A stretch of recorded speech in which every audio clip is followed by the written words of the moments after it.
বাচ্চাকে তিনি ওই বাড়ির ভেতরে ছেড়ে দেবেন। যেই ভাবা সেই কাজ। ওই বাড়ির পাঁচিল খুব বেশি উঁচু নয়, তাই কুকুরটিকে পাঁচিল টপকিয়ে বাড়ির ভেতরে পাঠিয়ে দিল এবং তাড়াতাড়ি উঠলেন তিনি তার বাড়ির ছাদে কি হচ্ছে তা দেখার জন্য। তিনি দেখলেন কুকুরটি কিছুক্ষণ বাড়ির উঠোনে ঘোরাঘুরি করলো। হঠাৎ করে কুকুরটি গলা ছেড়ে বীভৎস রকমের চিৎকার শুরু করলো। দেখে স্পষ্ট বোঝা যাচ্ছিল ভয়ানক কিছু একটা দেখলে কুকুর যেভাবে রিয়্যাক্ট করে সেটাই হচ্ছে। সেই বাড়িওয়ালা খুব ভয় পান, কারণ কুকুরটির সামনে তিনি কিছু দেখতে পাননি। তাহলে এমন কি দেখেছে কুকুরটি যে ভয় পাচ্ছে তা উনি ঠাহর করতে পারছিলেন না। কুকুরটি সর্বশক্তি দিয়ে দৌড়ে পাঁচিলের দিকে আসতে চাইল, কিন্তু পারল না। বাউন্ডারি ওয়াল পর্যন্ত পৌঁছানোর আগেই কুকুরটি মাটিতে শুয়ে পড়ে প্রচন্ড জোরে হাত পা ছোড়াছুড়ি করতে লাগলো। মুরগির গলা কেটে ফেললে যেভাবে ডানা ঝাপটা থাকে এবং মারা যায়, ঠিক সেভাবে কুকুরটিও চিৎকার করছিল আর ছটফট করতে করতে নিস্তেজ হয়ে গেল। পরদিন ভোরবেলা ওই বাড়িওয়ালা মর্নিং ওয়াক করতে বের হন। হাঁটতে হাঁটতে তিনি দেখেন, তিনি যখন ওই বাড়িটির সামনে দিয়ে হাঁটছিলেন তখন ওই বাসার নারিকেল গাছ থেকে ঝুপ করে কি যেন একটা তার গায়ের ওপরে পড়ল, যা দেখে তিনি দেখা মাত্রই চিৎকার করে উঠলেন তারস্বরে এবং সেন্সলেস হয়ে যান। তার গায়ের উপরে যা পড়েছিল সেটা হলো তার সেই কুকুরের ছিঁড়ে ফেলা মাথা। ঘটনা 5। আমাদের পাড়ার প্রায় অর্ধেক পরিবার মণিপুরী আর বাকি অর্ধেক বাঙালি। জাতিগত সত্তা আলাদা হলেও আমাদের মধ্যে সম্পর্ক অনেক ভালো।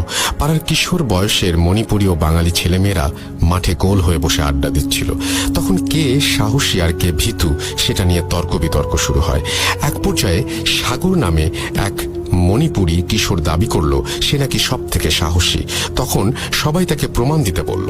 সাগর বলল সে নাকি ভুতুরে বাড়ির ভেতর ঢুকবে এবং সেখান থেকে বের হয়ে আসবে। সকলে তার এমন কথা শুনে আঁতকে উঠল। সবাই মিলে তাকে বারবার এই কাজ করতে নিষেধ করতে লাগলো। সবাই বলল যে অন্যভাবেও নিজের সাহসের প্রমাণ দেয়া যায়, কিন্তু সে জেদ করে রইল যে সে বাড়ির ভেতরে যাবেই। সবাই মিলে স্বীকার করে নিল সে সব থেকে সাহসী, কিন্তু সাগর গোঁ ধরে রইল ওই বাড়িতে সে যাবেই। কেউ কিছু বুঝে ওঠার আগেই সে উঠে দাঁড়িয়ে চিতাবাঘের মতো দৌড় দিল ওই বাড়িটির দিকে। এক মুহূর্ত লাগলো সবার বুঝতে ও কি করছে। বোঝা মাত্রই সকলে মিলে চিৎকার করতে করতে ওর পেছনে দৌড়ানো শুরু করলো। ততক্ষণে ও বাড়ির পাঁচিল পেরিয়ে ভেতরে চলে গেছে। সকলের সম্মিলিত কোলাহল শুনে পাড়ার বিভিন্ন বাড়িঘর থেকে মানুষজন বের হয়ে আসতে লাগলো। সকলে ওই ভুতুরে বাড়ি পর্যন্ত আসার আগেই সে লাফ দিয়ে ভেতরে ঢুকে পড়ল। প্রায় সাথে সাথেই আর্তনাদ করে সাগর হাঁচড়ে পাঁচড়ে আবার দেয়াল বেয়ে ওই বাড়ির ভেতর থেকে রাস্তায় আসার চেষ্টা করতে থাকে, কিন্তু বোঝা যাচ্ছিল দেয়ালের ওপাশ থেকে কোনো একটা কিছু তাকে আটকে ধরে রেখেছে। গলা ফাটিয়ে সে চিৎকার করে কাঁদতে লাগলো। এমন অবস্থায় সাগরকে দেখার পরপরই পাড়ার কয়েকজন মিলে সাগরের হাত ধরে টানাটানি করতে শুরু করলো। বেশ অনেকক্ষণ দুপাশ থেকে টানাটানির পর সাগরকে সবাই মিলে শেষমেশ বাড়ি থেকে বের করে নিতে সক্ষম হলো। সেদিন থেকেই সাগর মানসিক ভারসাম্যতা হারিয়ে ফেলে। আজও সাগর তা মানসিক ভারসাম্যহীন হয়েই পড়ে আছে।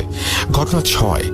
1 বছরের মধ্যে পরপর এভাবে বাড়িটিকে ঘিরে বিচ্ছিন্ন ঘটনা ঘটার ফলে পাড়ার সবাই নড়ে চড়ে বসেন এবং একটি সমাধানের আসার পরিকল্পনা করেন।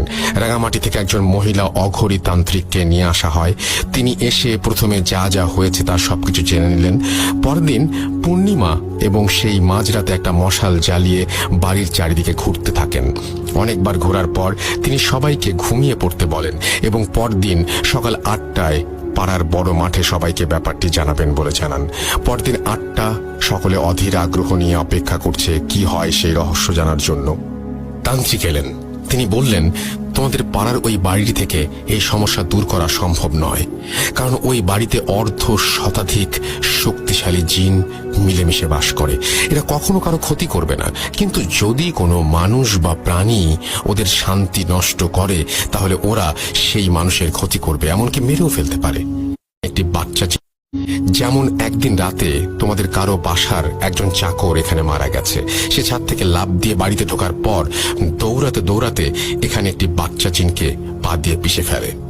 সাথে সাথে সেখানকার জিনেরা মিলে তাকে জমের দুয়ারে পাঠিয়ে দেয়। তেমনি বিড়ালগুলোও সেখানে জিনকে আছড়ে দিয়েছিল বা কারো স্পর্শ লেগেছিল, সেই জন্য বিড়ালদের সাথেও এই দুর্গতি হয়। একটি সাধারণ জিনকে কাবু করাই অনেক ঝুঁকিপূর্ণ ব্যাপার, আর এখানে তো 50টিরও বেশি শক্তিশালী জিন। যদি আমি এদের কোনো ব্যাপারে কোনো হস্তক্ষেপ করি, কয়েক পলকের মধ্যে আমাকে সহ এই পাড়ার সকলকে মেরে ফেলারও ক্ষমতা রাখে ওরা। কাজেই আমার মনে হয় সব থেকে ভালো হয় যদি তোমরা কখনো ওদের বিরক্ত না করো। কেউ আর কোনোদিন ভুলেও ওই বাড়ির সীমানার ভেতরে ঢুকবে না, বা ওই বাড়িতে কোনো কিছু ফেলবে না। যেভাবে বাড়িটা আছে সেভাবেই থাকুক, তাহলেই সবার মঙ্গল। এই বলে সেই অঘরীতান্ত্রিক চলে যান। তারপর থেকে আজ পর্যন্ত সেই বাড়িটি ওইভাবেই পড়ে আছে। দীর্ঘ 21 বছরে এই বাড়িতে আর কখনো কারো পা পড়েনি। এই ছিল আমার হ্যালোইন স্পেশাল পর্ব উপলক্ষে ঘটনা। রাসেল ভাই, বাড়িটি আমাদের পাড়াতেই। আপনি যদি চান নিশ্চয়ই বাড়িটির ছবি তুলে আপনাকে পাঠাতে পারি, ভূত.com-এর শ্রোতা বন্ধুদের দেখাতে পারি। আশা করি ঘটনাটি আপনার ভালো লেগেছে। ঘটনা সিলেক্টেড হলে জানানোর অনুরোধ রইল। সবার কাছে দোয়া ও আশিস চাচ্ছি, কারণ আর 1 মাস পর আমার HSC পরীক্ষা শুরু হবে। যদি বেঁচে থাকি তবে অবশ্যই পরীক্ষার পর আবার নতুন ঘটনা সংগ্রহ করে পাঠাবো, সেই আশ্বাস দিয়েই শেষ করছি। ভালো থাকুন।